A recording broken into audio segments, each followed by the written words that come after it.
Recording studio बयाकपुर।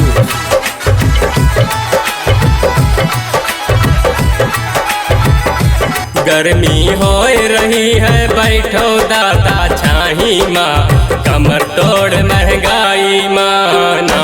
गर्मी हो रही है बैठो दादा छाही माँ, कमर तोड़ महंगाई माँ।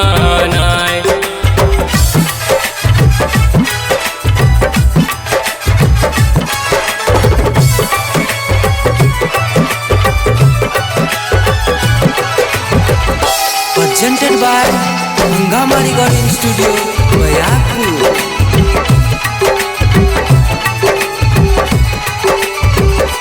मचा है गली गली में चर्चा, मार डारे घर के खर्चा। दुल्हन बना रही है पर्चा, घर में नहीं है हल्दी मिर्चा। जनता फंस गए, जनता फंस गए भैया मोदी के चतुराई माँ, कमर तोड़ महंगाई माँ। जनता फंस गए भैया मोदी के चतुराई माँ, कमर तोड़ महंगाई माँ।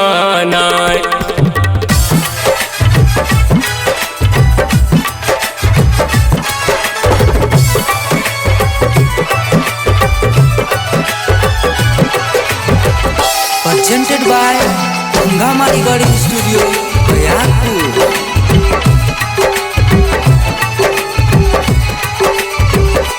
अब तो रहन मुसीबत झेल, देश चीजें हो गई फेल। महंगा होएगा कड़वा तेल, जीएसटी का है सारा खेल। मोदी मगन है भैया, मोदी मगन है भैया मिश्री और मलाई माँ, कमर तोड़ महंगाई माँ। मोदी मगन है भैया रबड़ी और मलाई माँ, कमर तोड़ महंगाई माँ।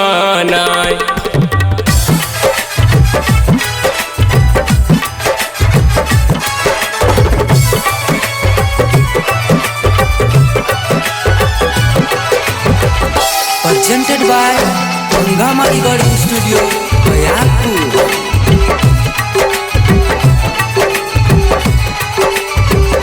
चाहे जितनी करो कमाई, लेकिन बचे न एक पाई। सिलेंडर कैसे हम भरवाई, सब्सिडी अभी तक न आई। पैसा जाए रहा है, पैसा जाए रहा है ज्यादा आज दवाई माँ, कमर तोड़ महंगाई माँ।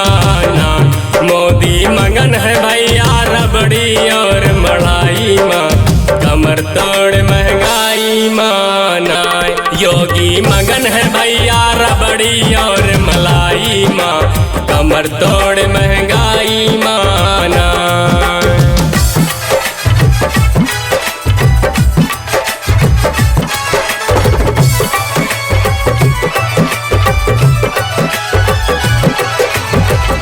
presented by हंगामा रिकॉर्डिंग स्टूडियो बयाकपुर।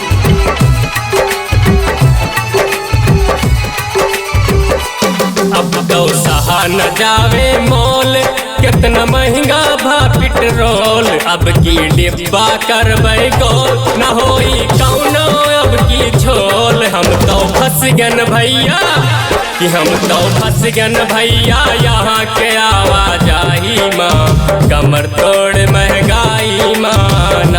मोदी मगन है भैया मिश्री और मलाई माँ, कमर तोड़ महंगाई माँ।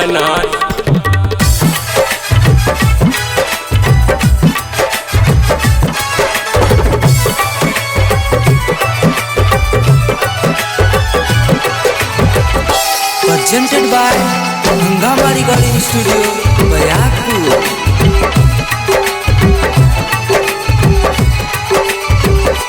अब है चारों तरफ ये हल्ला, पकड़ो अखिलेश के पल्ला। अब है चारों तरफ ये हल्ला, पकड़ो अखिलेश के पल्ला। अब की बाइसिकल जीती, अब की बाइसिकल जीती 22 की लड़ाई माँ, कमर तोड़ महंगाई माँ। अब की बाइसिकल जीती 22 की लड़ाई माँ, कमर तोड़ महंगाई। माँ